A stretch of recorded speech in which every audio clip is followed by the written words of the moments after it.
Hello everybody. In the current affairs this week, the week ended 10th of March 2024. First of all, the Indian stock markets.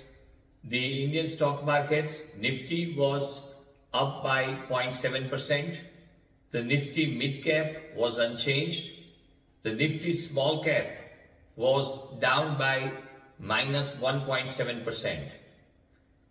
This week, the FII is holding around 10,000 crores in the Indian stock markets, and there was an equal contribution by the DIIs to the extent of 10,000 crores. The best performing sectors this week were Nifty PSU banks, which was up by 3.68%, and the Nifty metal and Nifty Pharma benchmarks were up by around 2% each. Every week I go on talking about the FIIs and DII flows in India. This week I am going to extend and give some interesting facts about it. In last 10 years, the FII holding in the Indian stock markets have declined from 19% to 16%. And in last 10 years, the DII holding in India has increased from 9% to 15%. So this is the way the change is happening in terms of who is owning the stocks in the Indian stock markets. It is a matter of satisfaction for us that now the Indian companies, the Indian stocks are owned more by the Indians and less by the FIIs.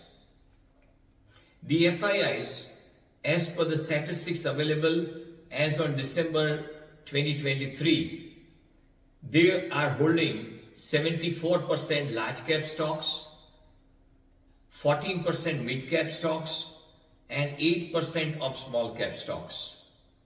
So predominantly their holding is into large cap stocks.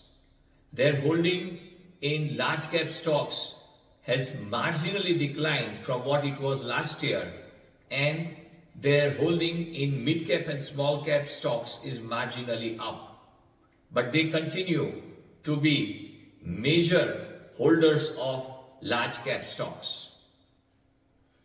As far as the global commodity markets are concerned, crude was a little down by 1.76%, but the best performing commodities were gold and silver, which were up by 4 to 5%. The US stock markets were in a softer tone, and the Nasdaq was down by 1% plus. The S&P 500 was mildly soft. One of the major things which I wanted to talk about this week was what is happening as far as global investing is concerned. We always believe, and what we all hear is that India is going to be the major recipient of global flows of funds and investments.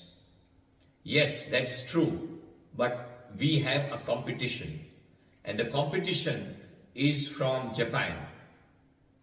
Japanese markets, as I was talking a couple of weeks back, has hit an all-time high, and that is after 34 long years.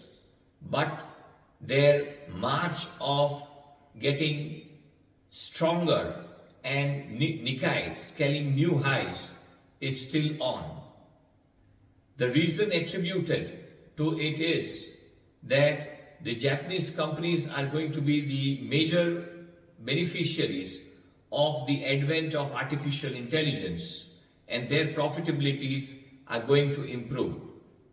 And it is expected that from 2023 to 2030, one of the best performing markets globally is going to be the Japanese stock market.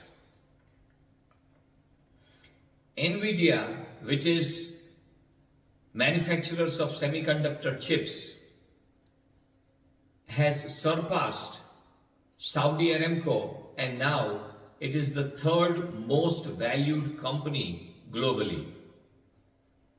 This week, we came across the news that the Indian app developers, 10 of them, got delisted from the Google Play Store.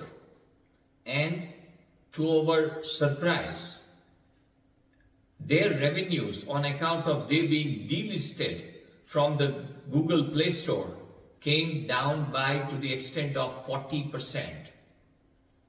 Maybe after a couple of days, they got relisted on the Google Play Store, but this shows the extent of dependence of the Indian IT sector on the big tech in the US.